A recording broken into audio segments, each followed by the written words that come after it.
Cells evolve. The cells which supply the demand of the world the best are the ones that live on. Supply and demand, while a human concept, is not something decided upon. The market is not decided upon. The market just is. The market is just a description of something that happens. The cells, of course, work just fine, and they form all sorts of complex, self-regulating emergent structures. The individual cells and the higher structures they form change from time to time, which is evolution. Perhaps one day all these oscillations will end and supply will perfectly meet demand, but I wouldn't hold my breath, and it may not even be possible. Life and the entire universe may just be cyclical, but I'm not too interested in that right now. Viruses infect these cells. Now, viruses can't move themselves. They can't metabolize anything, and so are just particles floating around.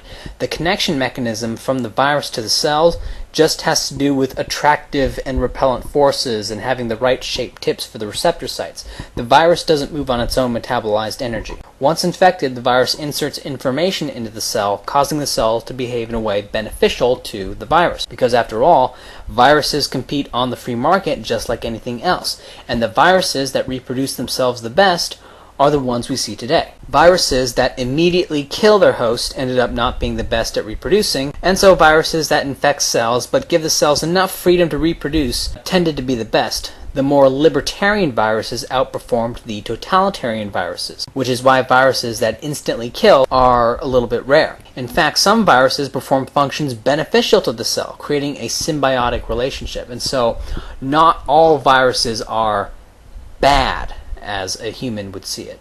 Once the virus has infected a few host cells, it can then use those cells to attack other cells. Although, really, the virus isn't doing anything. The virus itself cannot directly coerce other cells, so even the coercion of cells depends on deceiving other cells who then do the coercing. When we speak of a state, we are speaking of something analogous to a virus. I had for a time viewed the state as an organism, but I think it's incorrect. The state is more like a virus. The virus of the state is a series of neuron connections that cause people to believe in state. What this neural cluster is, or even how localized in different parts of the brain it is, or how different it is from person to person, is not something I'm interested in. But save it to say, a belief in the state results from some sort of neural organization, and so the state is maintained by this neural organization in all of its variations. Just like the virus infecting the cell, the state infecting the mind involves adding information. The biological virus adds information to the DNA, and the ideological virus adds information to the neural cluster. The state does this through propaganda of some sort. In the old days, it was the church saying that you have a feudal bond and the Lord wants you to work for the Lord or something like that. And today, it's primarily through the education camps. The host of the ideological virus then speaks and acts in a manner that promotes the state. Now keep in mind that this does not mean people running around going, "Golly gee, I sure do love the state," but it's more subtle than that. It's more like the state is necessary for certain functions, like defense, safety, and health regulations, regulating monopolies. It's a necessary evil or something like that. Which is perfect for sustaining the state, the ideological virus, because just as having a cell become completely engulfed by the virus will destroy the cell, leaving the virus without a host, the total state would destroy the economy, resulting in people dismantling the state and putting forth a new one. Just as a middle ground of exploitation is best for the reproduction of the virus, a middle ground of intervention is the best for the ideological virus of the state. Now, the virus of the state has many strains. You have nationalistic strains, communist strains, but the strain that seems to have won out today is a mixture of nationalism and communism coupled with these arguments about public goods. In the old days, the state was justified by religion. The state was the agency claimed to manifest God's will. Eventually that morphed into something about a social contract. Then that became justified by democracy, and the state being the will of the people. Of course, if it's the will of the people, then why the state is needed at all is never addressed. One reason the United States virus was so successful was that early on it was incredibly small. A person could live their entire life in the United States and never have direct contact with an agent of the state. And so the population flourished and boomed, and growth was fantastic. And so these constitutionalists and minarchists are simply people who hark back to the very early days of the virus, when the virus was just kind of laying dormant within the cells. As a kid, When you were sent to the principal's office, did it ever seem surreal? What would the principal's office look like? What kind of man must this be? What deep and arcane wisdom must he possess to run an organization as large as, at the time, an elementary school? And what deep and arcane wisdom must the president, the Congress, the cabinet, the governors all have to run an organization as large and powerful as the federal government? The truth is, not much at all. There are no scientists furiously working away to try to figure out how to make education better.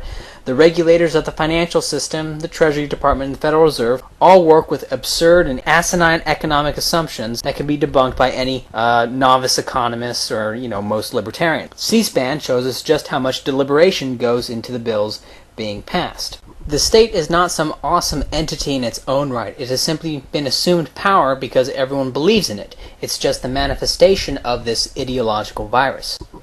You can build roads. It's not hard. Gravel and asphalt and maybe some paint for the lanes or however you want to set up the lanes. You can generate your own electricity for about $600. You can get a solar panel that generates 200 watts and lasts for 20 years. You can purify your own water. You can transport your own water. You can create your own movies. You can print your own books. You can create your own nerve gas so that nobody would ever want to mess with you. You can create your own currency backed by gold or whatever thing you want to back it by, which is all easily bought.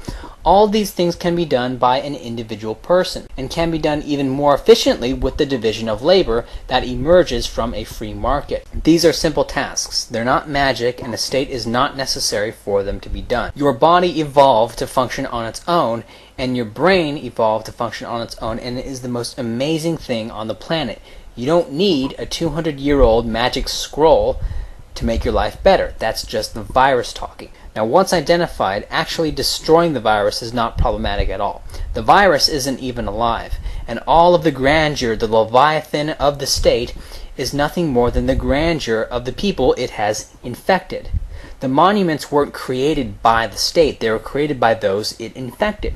The state is a chimera, and as you get closer to it, it becomes smaller and smaller until it just completely fades away. Or more appropriately, you realize it's not really there. You may have noticed that I'm not all there myself.